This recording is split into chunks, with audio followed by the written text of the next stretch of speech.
Imagina arriesgar tu vida contrabandeando petróleo ruso sancionado y descubrir que no te pagan a tiempo. O ni siquiera te pagan. Hasta septiembre, los salarios no pagados en toda Rusia han alcanzado alrededor de 164.000 millones de rublos, aproximadamente 17 millones de dólares estadounidenses. Eso es más de 1.000 millones de rublos más que el año pasado, casi el triple de lo que era hace 12 meses. Rusia ciertamente está sintiendo rápidamente el impacto de las sanciones que afectan a su país, ya que Estados Unidos ahora está congelando los activos del Banco Central de Rusia y el rublo ruso está perdiendo valor rápidamente. Grandes empresas industriales rusas ponen a empleados en licencia o recortan personal por la desaceleración de la economía de guerra. La industria metalúrgica de Rusia está enfrentando una ola de despidos y reducción de horas de trabajo debido a la caída de la demanda y al aumento de las presiones financieras. Los trabajadores rusos hacen grandes esfuerzos solo para recibir el dinero que ya ganaron. En octubre, más de 60 trabajadores desesperados de una importante planta de energía subieron al techo del edificio, amenazando con saltar a menos que la administración les entregara de inmediato el salario que se les debía. Imaginen estar tan abrumados por meses de lucha y hambre que eligieron arriesgar sus vidas en lugar de seguir siendo ignorados. Incluso las empresas más exitosas de Rusia quiebran. Orosa, la mayor compañía de diamantes por volumen, primero redujo el salario de sus empleados un 10%. Unos meses después, cerró operaciones en varias minas. El mes pasado, en octubre, toda la tripulación de un petrolero ruso sancionado se negó a zarpar. Habían estado trabajando durante meses sin recibir pago. Finalmente, las autoridades rusas no tuvieron más opción que detener el petrolero en el puerto de Murmansk. Los 20 tripulantes no habían recibido pago en más de 4 meses y el capitán les debía casi $10.000 en salarios. Estos petroleros de la flota fantasma han sostenido la economía rusa 3 años transportando petróleo sancionado ilegalmente. Cuando ni las manos que sostienen tu economía son alimentadas, sabes que tienes una crisis grave. En este video, explicamos por qué cierran las principales fábricas rusas y miles de trabajadores no reciben pago. La economía de guerra de Putin está llegando a un punto crítico. ¿Qué tan grave será? ¿Puede esta crisis económica volverse lo suficientemente grave como para finalmente empujar a Putin a terminar su guerra en Ucrania? ¿Los rusos comunes tendrán que recoger los pedazos? Si creías que la crisis salarial solo afectaba al petróleo, carbón y electricidad por sanciones y ataques con drones, te equivocas. Eso es solo la punta del iceberg. El mayor atraso salarial es de una importante empresa constructora de carreteras. No le han pagado a sus 3.600 empleados desde marzo, acumulando 608 millones de rublos, que son alrededor de 8 millones de dólares en salarios no pagados. Esta sola empresa representa más del 35% de los salarios no pagados reportados oficialmente en Rusia. Podríamos mencionar muchas empresas cuyas deudas salariales superan ampliamente las cifras oficiales. Putin quiere que lo creamos. Un proveedor de equipos industriales en Kemerovo dejó a sus empleados sin 65 millones de rublos, unos $80.000 en salarios no pagados. De manera similar, una empresa de servicios de alimentos llamada Rosevet en la región de Tula le debe a su personal más de 36 millones de rublos, aproximadamente $450.000. Los sindicatos de Rusia estiman que la deuda nacional supera los 24.000 millones de rublos, el doble de lo oficial, y 5 veces más que el año pasado. Durante el primer año de la guerra en 2022, muchos rusos vieron aumentar sus salarios. Una escasez de mano de obra, causada por la movilización al frente, junto con un gasto masivo del gobierno en el ejército, hizo que las fábricas de defensa comenzaran a trabajar las 24 horas y a pagar salarios premium solo para mantener las operaciones en marcha. Los soldados y sus familias recibieron grandes pagos, y los contratistas militares recompensaron generosamente a los trabajadores que cumplían con metas de producción difíciles. En 2023, los ingresos en Rusia subieron casi 6%, superando la inflación por primera vez en años. Los rusos comunes, antes con problemas económicos, de repente tenían más dinero. Hasta las regiones más pobres tuvieron un impulso económico cuando las fábricas de defensa recibieron pedidos constantes. Ese auge fue solo momentáneo. Para mediados de 2023 ya se notaban las grietas. Las fábricas no hallaban suficientes empleados ni la capacidad mínima para cumplir con las exigencias militares del gobierno. El desempleo alcanzó un mínimo histórico de solo el 21%, lo que podría sonar fantástico, hasta que te das cuenta de que no se debía a una verdadera salud económica. Miles de hombres aptos para trabajar ya no estaban en la fuerza laboral regular. En realidad, los reclutaban para una guerra en la que muchos no creían. mientras otros trabajaban horas extra agotadoras en fábricas de defensa. Putin se jactó orgullosamente de esta tasa de desempleo artificialmente baja como una clara prueba de su éxito económico. Aunque sus asesores le advirtieron que la economía rusa se estancaba, la situación era tan grave que el Banco Central tuvo que intervenir. Entre verano y otoño de 2023, subieron la tasa clave del 16% al 21%, el mayor nivel en más de 20 años. El objetivo era frenar la inflación encareciendo los préstamos, lo que reduciría el gasto y enfriaría sectores sobrecalentados. Y sí, funcionó, tal vez incluso demasiado bien. Las tasas de inflación empezaron a estabilizarse y los precios de los productos cotidianos finalmente dejaron de subir. Pero las consecuencias de tasas de interés tan altas resultaron ser tan dañinas como los problemas que intentaban solucionar. Las empresas que dependían mucho del dinero prestado para mantener sus operaciones o expandirse, de repente se encontraron enfrentando enormes aumentos en el costo de su deuda. Esto llevó a muchas empresas a dejar de contratar, reducir producción, retrasar salarios o cerrar. El crecimiento del Producto Interno Bruto, que había sido de más del 43%, en 2024 se ha desacelerado a solo alrededor del 0.7% al 1% este año. El alza en tasas de interés hace que las empresas paguen entre 30% y 70% más en intereses mensuales. Con pocas opciones, las empresas eligen entre incumplir préstamos o retrasar salarios. Incumplir realmente no es una opción, ya que eso eliminaría su acceso a crédito futuro y probablemente condenaría todo su negocio. Muchas empresas han decidido retrasar salarios porque la tasa de interés del 20% del Banco Central las asfixia. Las sanciones internacionales y la desaceleración global han reducido la demanda de exportaciones clave rusas como acero, carbón y madera. Incluso dentro de Rusia hay mucho menos dinero circulando.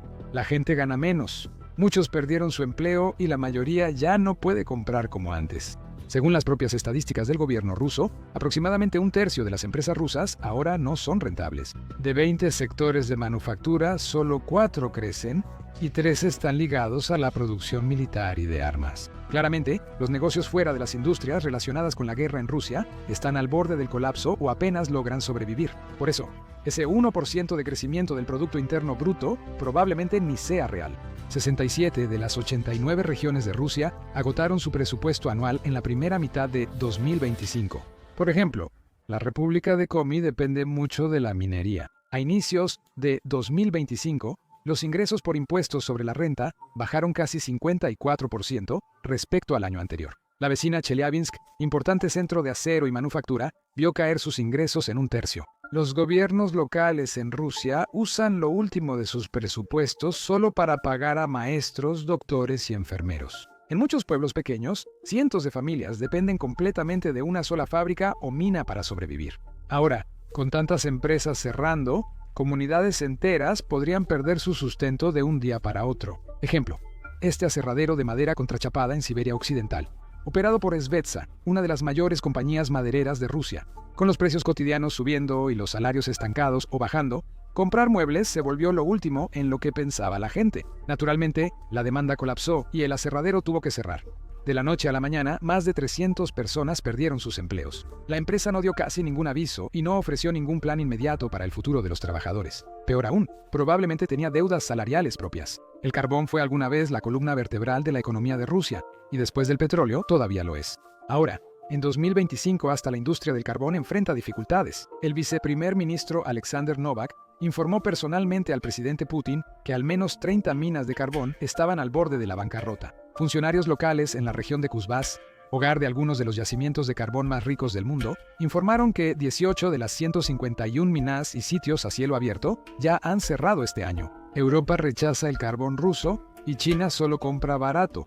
Por eso las minas cierran casi cada mes. Para abril de 2025, casi 19,000 trabajadores del carbón ya habían perdido sus empleos, cifras impactantes para una industria que emplea a unas 150,000 personas en total. Para la mayoría de esos mineros no hay a dónde ir.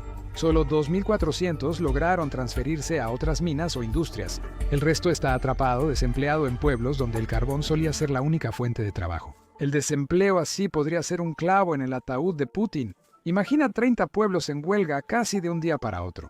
¿Cómo controlas eso? Rusia aún sufre el trauma del desempleo caótico de los 90. En aquel entonces, después del colapso de la Unión Soviética, los salarios no pagados y las huelgas masivas eran parte de la vida cotidiana. En 1998, los mineros del carbón bloquearon el ferrocarril transiberiano por meses de salarios sin pagar. Vladimir Putin llegó al poder prometiendo terminar con esas humillaciones. En su mayoría lo logró. Durante los auges petroleros de los 2000, el gobierno fue pagando deudas salariales y pensiones. Recibir el pago a tiempo era normal. Por eso el cambio de hoy fue un verdadero shock. Toda una generación de rusos creció bajo la estabilidad de Putin, con salarios confiables, solo para ver cómo esa seguridad desaparecía de la noche a la mañana. Pero esta vez no son solo mineros u obreros. Maestros, enfermeros y empleados públicos de varias regiones reportan retrasos salariales, desde ferrocarriles y automóviles hasta metales, carbón, diamantes y cemento.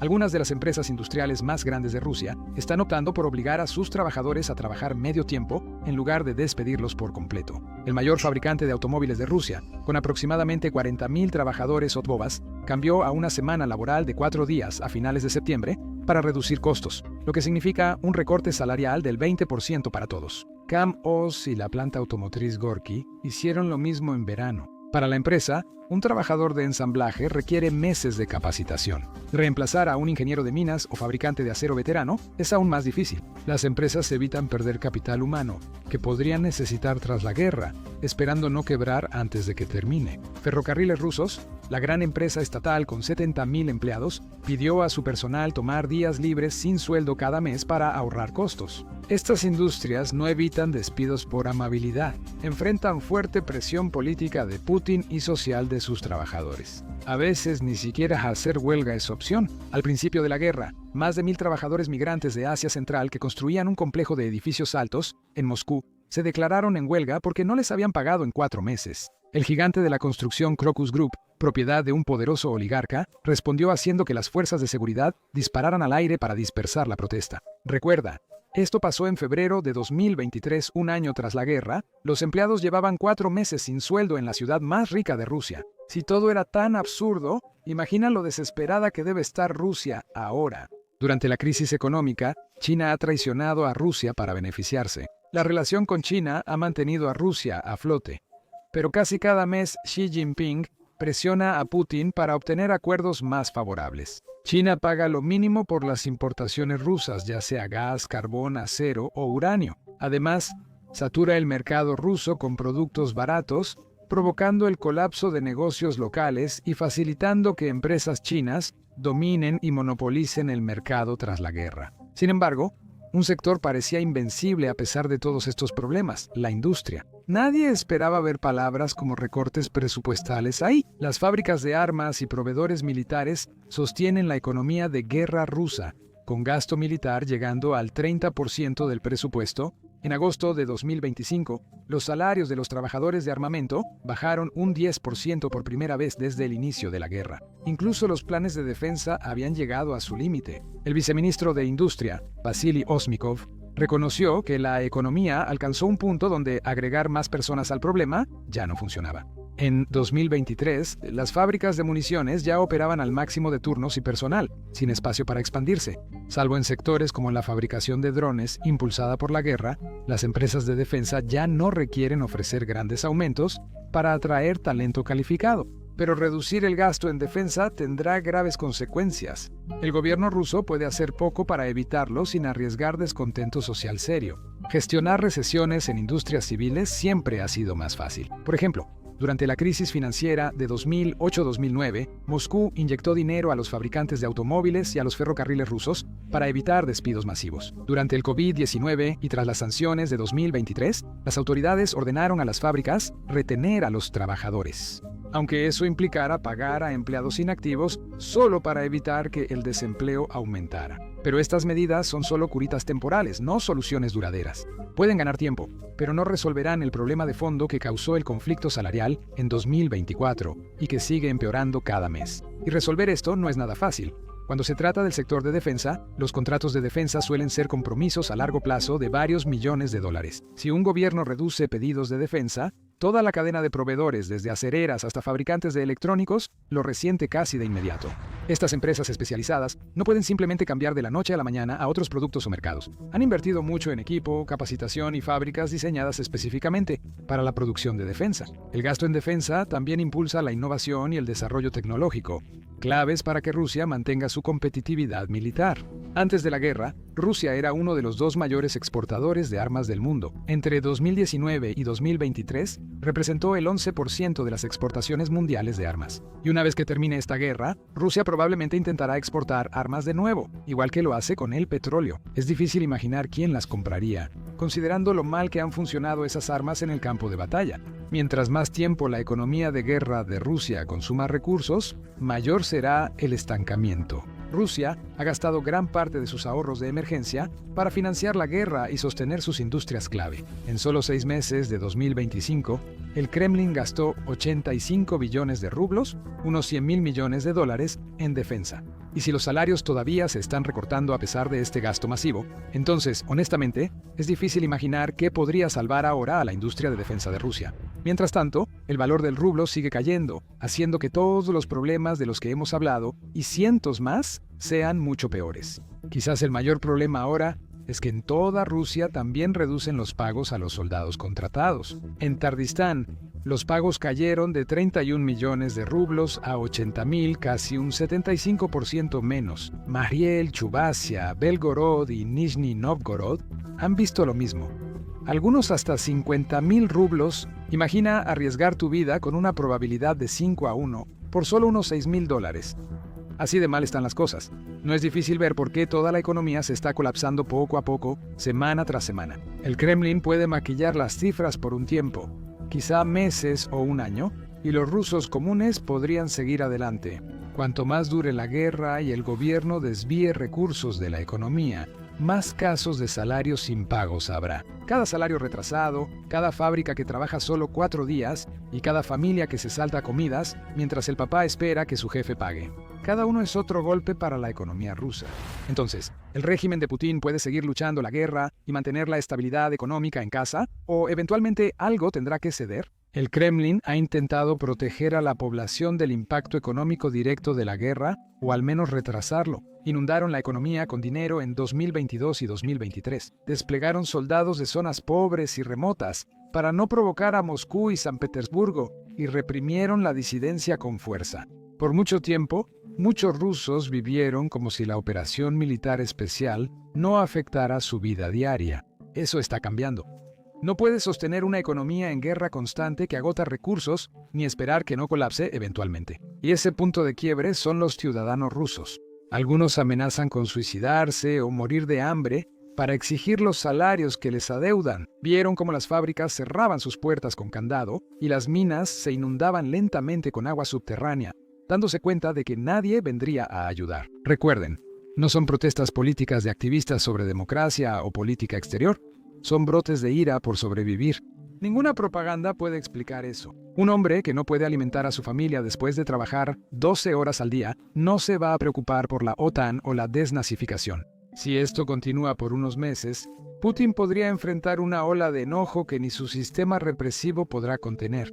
Aún no hemos llegado a ese punto, pero ya estamos bastante cerca. Sin embargo, es posible, incluso probable, que los rusos comunes sean quienes sufran mientras siga la guerra. Putin domina desviar la culpa y eliminar la disidencia. Los medios estatales desvían la ira pública hacia funcionarios o empresarios, mostrándolos como corruptos o incompetentes en vez de aceptar problemas sistémicos. Ya hemos visto a los fiscales intensificar las investigaciones contra los gerentes de las plantas por salarios no pagados, como si solo fueran unos cuantos jefes corruptos los que causan el problema y no el sistema en sí. El Kremlin podría intensificar este tipo de búsqueda de chivos expiatorios, sacrificando a algunos oligarcas o gobernadores regionales para apaciguar la ira pública mientras la maquinaria de guerra sigue funcionando. La pobreza, que Putin redujo en los 2000, probablemente crece otra vez, aunque las cifras oficiales no lo reconozcan. Es probable que el gobierno refuerce soluciones temporales. Podrían darse más inyecciones de efectivo a fábricas para cubrir atrasos salariales. Cuando haya protestas,